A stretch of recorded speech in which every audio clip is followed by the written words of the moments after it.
Today we are here to talk about the state of the hobby. Welcome back, this is Eric from Cash and Cultura. I'm not an expert, I'm a collector just like you, and these are some thoughts, some observations that I've made along the way from recent months, recent weeks that I feel are important to talk about because all of this can shape the future of the hobby. And before everything takes shape, you can prepare yourself to make sure that you buy the right cards, that you sell the right cards, that you get the right cards graded, that you do whatever you need to do to position yourself to win. And a lot of these things are just fun to talk about, so let's dive into it. Make sure that you like this video and that you subscribe if you're not already subscribed. Some of the biggest news in the hobby is that PSA, the grading company, was acquired by a few billionaires and a prominent collector. So this is a Business Insider article that talks about the acquisition, which is brilliant. Make sure that you read it. I'm going to link it in the bio. But essentially what this talks about is that this move creates the ability for PSA to become more than just a grading company. Currently they grade cards, they grade autographs, they authenticate autographs, but it can really become a big conglomerate in the collecting world by being more of a turnkey business. Example, they can potentially be one of the companies that provide us with end-to-end data that right now we're trying to gather from different sources. There's different applications, Sold for App, eBay, Starstock, PWCC. So we're hungry for data because a lot of our buying decisions are made based off of data. So PSA can really dive into that, right? They can also become a marketplace for us to buy and sell. So the possibilities are endless, and it looks like they brought in a few billionaires that are used to building up businesses.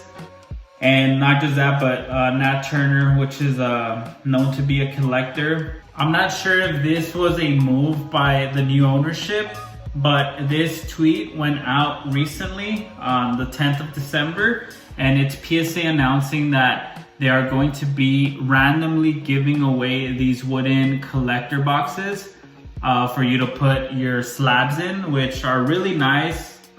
They're, traditional, fancy, really nice looking boxes. So obviously this is a good way of saying, hey, we're sorry for the long waits. We know that you pay to have your cards graded in this amount of time, but we usually, take 2, 3, 4, 5, 10, 20 times as long.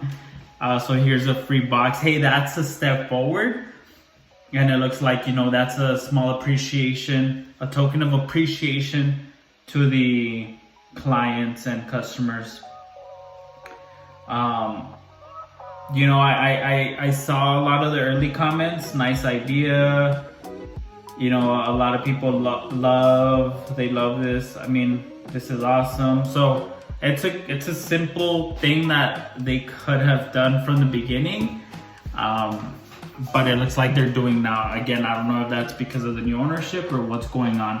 But ultimately, people just want their cards graded, and hopefully, in 2021, that happens. So one thing that's quite interesting is that in the article, it talks about the hobby of card collecting being a solitary leisure, which it can be, right? I mean, a lot of people they go to the store, they buy a box, they come back, they rip it on their own.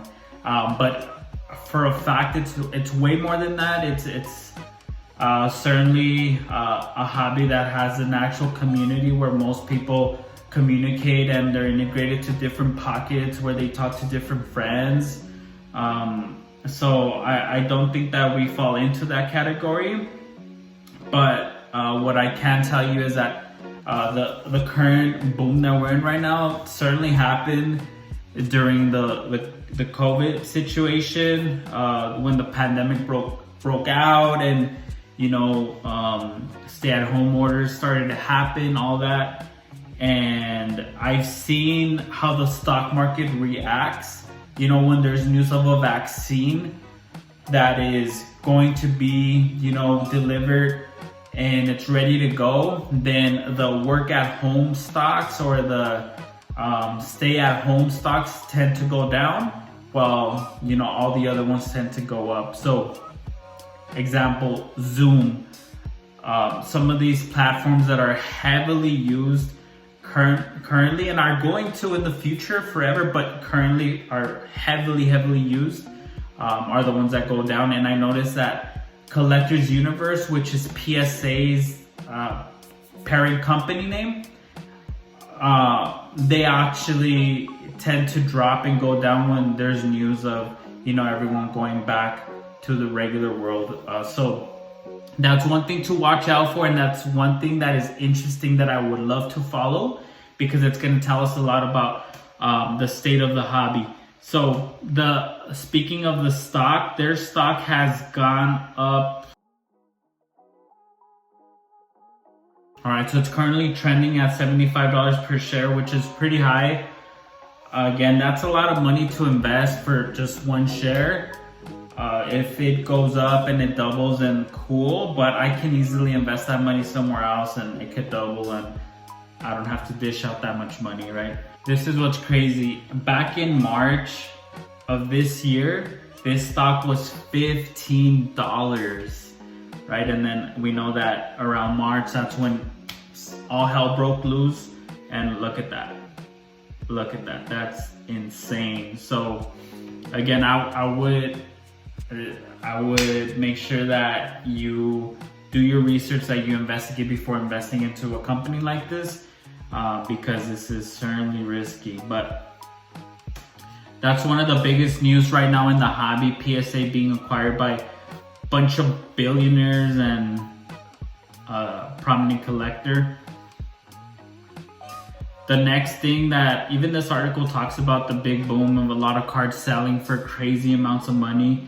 And, you know, most recently, Giannis 1/1 Prizm rookie Mosaic sold for $1.1 million in the Goldin Auctions. So it's the most ever paid for an unsigned modern era trading card. So this is not signed.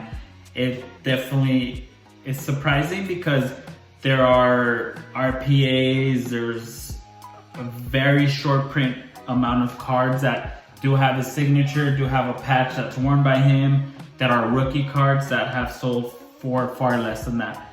Giannis, his National Treasures rookie auto patch, 54/99. PSA 10. So those are really hard to grade out of 10. The ones that are that have a patch, just because of the cutout and the signature. Also, you know, it's just tough. That sold for $500,000, which is a ton of money, right? That's insane money, change your life type of money. And it sold for half of what this sold for. So that right there is big news, because I for sure am a fan of autographs, right? I would love to have a Kobe autograph, but I don't. And it's just that's way different than just having a cardboard, right? Like when you add an autograph, it's that person held it in their hands, they signed it. It's different. It's super different. I still can't wrap my mind around this being worth more than an autograph. But I understand that in the market that's driven by supply and demand, when the supply is so little and the demand is so big, exclusivity is what's gonna drive the price up.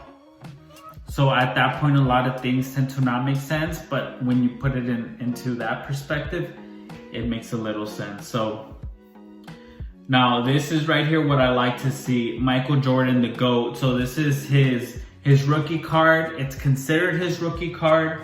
It's not his rookie year, but this is the one that everyone collectively has said, hey, this is going to be the card that we consider his rookie card. There's a few other cards out there that are from years prior to 1986. that do sell for quite a bit, but not like this. So a PSA 10 of the 1986 Fleer Michael Jordan card, PSA 10, sold for $211,000. Almost $250,000 for a piece of cardboard that is in gem mint condition. Gem mint means it's perfect, right in the eyes of PSA, the grading company. There's different grading companies, but for PSA, it's, you know, it's the best that they can grade. So I like to see this because even though there is a lot of these cards out there, because this was kind of in that junk wax era years where they overprinted cards, this makes sense because Michael Jordan is Michael Jordan. There will never be another Michael Jordan. He's the GOAT. This is an undisputed fact. He's a GOAT on the court and off the court. Things that he's accomplished in his life are at the top of the human pyramid. It is insane. So I'm super happy to see that, you know, his cards continue to go up, because it also validates my theory and my perspective that there is only a very few players that you should be putting this type of money into, and it's the Jordans of the world, it's the Kobes of the world, and it's the LeBrons of the world. And speaking of that, here's the next one, Kobe Bryant. So PSA 10 of his Topps Chrome. This is a Topps Chrome Refractor, so it's what's equivalent to like a silver these days. That, it's crazy. I mean, this sold for $137,000. So what's crazy is that this is a little bit after that junk wax era, right? From what I see in the PSA pop reports, this card has not been graded a whole lot of times. Let's pull it up. So it's pretty easy to look up. You just put PSA pop report and you should definitely be able to find whatever card you're trying to see. And it'll tell you how many times it's been graded and all that. So let's see, that's a 1996 Topps Chrome. So it'll bring up the set, and then we can look for the Kobe cards. So here you go. This is going to be the pop report for 1996 Topps Chrome NBA. 25,000 cards have been submitted. Only 5,000 have gemmed as a 10. So that's a little bit. That's a little bit. Wow, most of them are 9s. So his card is a 138. Let's pull that up. All right, it should be, yeah, cool. So you see here, this is his regular one. Oh no, this is the Chrome. So there's the base, which is a paper looking one. There's the Chrome, and then there's the Refractor, right? So the Chrome 830, super low. Look at the Refractor 63. That's insane. There's only 63 out there. So again, this is his rookie year. That makes all the sense in the world to me, right? Which is, it kind of validates that Giannis 1 of 1 Mosaic Prizm, which is sold for $1 million. Look at this card, right? Like, I mean, it's trending that way. I'm not saying it's gonna be $1 million, but I mean, there's less than 100 out there right now that are out of 10. So this is exciting. This is super exciting. There's a few other cards that sold for crazy amount. So Steph Curry's card sold for a little bit over, yeah, so there you go. Steph Curry's National Treasures RPA, which is a rookie patch autograph. So it's a rookie card. It has a patch of a game-worn jersey, and it has the autograph. And I think this one is numbered pretty low, like it's 1 out of 5 or something like that. This one sold for $611,000. $611,000. That is insane. So imagine if you bought this and you held on to it all these years. I mean, this was not cheap when it was out, that's for sure. But it definitely is worth it.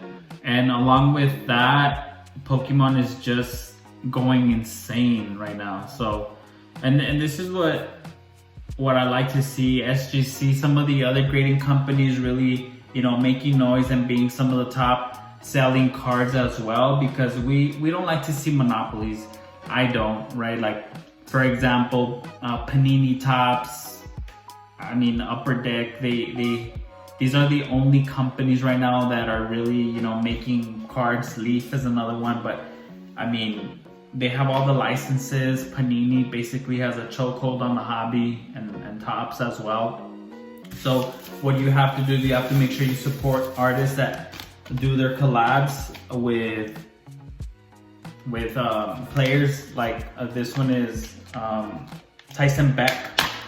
Look at how super cool this is packaged. I mean, Panini could never. Look at this. And this is a Project 2020 artist, right? And we know that, you know, they try to do something like this, but not like this. Like, this is super nice. Look at the art. It's a rookie card. This is numbered to 750. So you have to make sure that you support these artists. It doesn't have to be, you know, the big artists, but I would, right? This is kind of getting into that territory where it's like art, right? So some other big news that happened in the hobby very recently is that Kevin Durant, and a few other investors such as Gary Vee's brother, co-founders of FanDuel, have invested in Starstock. So Starstock is basically a platform where you can buy and sell. It's basically like day trading. You can buy and sell cards immediately. So that's pretty cool because it eliminates the need for you to wait to receive the card and then sell. So it's very promising. I'm going to send in some cards to test it out to see how it works. I'm going to link a referral code in my description. If you use that code, you get $10 and I also get $10. So win-win situation. And it's exciting news because, again, who better to invest and buy sports cards than the people who know it best? So we buy Kevin Durant cards and we buy his teammates cards and other people who play with him. And who better to be involved in this than him, right? I think that the data that Starstock can give us some insight on who really out there is the next superstar, because you're able to see a lot of things, right? So let's jump into it. Talen Horton Tucker. Is he the next Bol? I mean, it looks like he's in that range. I mean, it's hard to tell because we don't know what's up with Bol. He was balling out, not just in exhibition games, but in the games after, those exhibition games in the bubble. He started playing. He was playing well, and then playoffs came and he didn't play at all, right? So we don't know what happened there. He looks like he has some skill. And then this guy comes in the preseason and he balls out, drops 30 points. And he was playing extremely well. LeBron James believes in him. He believed in him before they even picked him up. So much that he told his agent to sign him to their agency so they can represent him. So again, he has a lot of talent and he looks promising, and this is pretty shocking. Look at this right here. This is December 1st of 2020. This card right here, which is the rated rookie Donruss Optic. This card was so another cool thing about Starstock is they're not gonna grade the cards for you, but they will label the condition A, B, or C. Right? A is obviously a lot better, and so on. So the A right here was selling for about $1.20, and then boom, he broke out, and now it's selling as high as $19. So just imagine that. Let's do the math on that. This is the result. 1,492% return on investment. So that right there is the way to make money. And how do you do it? Well, you have to look at data. You have to look at what people are saying, and you have to make your own decisions based on the data, the research, the news articles, everything that you gather. And you have to make sure you believe in the player, and that you if you want to take the risk, you do it. And sometimes when you take risk, this is what happens, right? And this is what is mind-blowing about sports cards. This return right here hardly ever happens in the stock market, hardly ever happens in other sectors where you can make money. And this is why we're talking about it, because this is beautiful. I love this because this is exciting. A lot of people are making money, right? And it's regular people like us. So tell me, what are your thoughts? Is Talen Horton Tucker the next Bol? Is he gonna be a star? Drop a comment below. There's other platforms that are dropping that you definitely need to look at, and we need to be involved, because this is the way that we can utilize resources to make the best decisions and try to make the most money possible. Alt is a Silicon Valley platform that is being launched. So it's a portfolio management, easily research, track, and manage your assets in one place. Dynamic insurance, ensure your holdings are always covered at market value. Vault security, shareable gallery. So, I mean, it looks pretty simple, right? I'm going to try it out. So, I'll put a link in the description as well, so you guys can try it out once it launches. I think there's some sort of wait list. So, again, this is all valuable. Data is what's important, because it allows you to see when you can buy low, sell high, where you can manage your portfolio and do all that. So the last thing is, it looks like Congress is getting close to finalizing a deal for stimulus. So if you just look it up, stimulus checks, you'll be able to see it. It's all over the place, right? It looks like it's going to be about $600 per person, and more if you have children or family. Again, this is not a political video. I don't want to get into the context of the actual stimulus deal, but I do want to get into the context of how it relates to the hobby.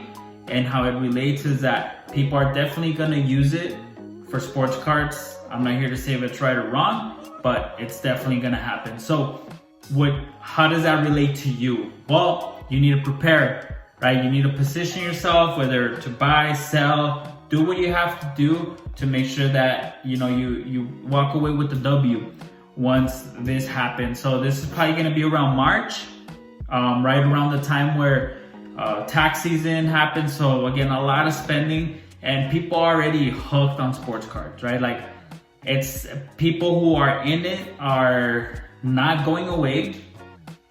Are people gonna stop buying them in the rate that they are right now? I mean, it's impossible to predict, right? Because maybe a lot of people are not out going to the stores and hunting as much as they would because of the whole COVID situation. So maybe when restrictions and all that is out the door, and vaccines and all that, and maybe there's even more people at Target and Walmart. Who knows, right? Or it's the opposite, right? A lot of people are suggesting that people are not working or things like that, so that's why they're spending all day at Target and Walmart. Who knows? It's hard to predict, it's hard to know, but what I can tell you is that people are going to use these funds to buy sports cards. So again, make sure that if you're going to grade your cards, you send them out in time to get them back around this time. Or if you're going to buy cards, buy before cards are selling for super high, and make sure that you position yourself to make some money.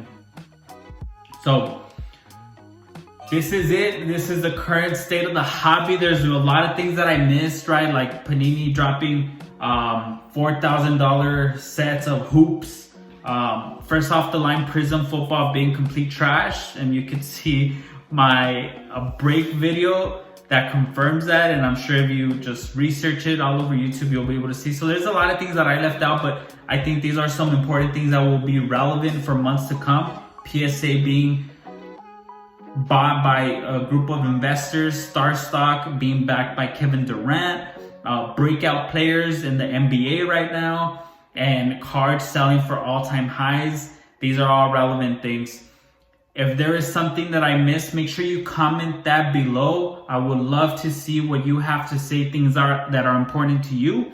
And make sure that you watch our next video. Our next video, we will talk about the similarities between the sports card market and the stock market. There is a lot of rambling between our sports cards investments. Are they not? Are they is this similar to the stock market? Has the sports card market outgrown the S&P 500 stock market? All that we'll dive into a few things. I'll make it simple. I'll explain, what are the differences and the similarities between the two, and how to get your feet wet in both the stock market and the sports card market. So make sure you watch out for that. Thank you all for tuning in. Hope you all have a great day. Happy holidays.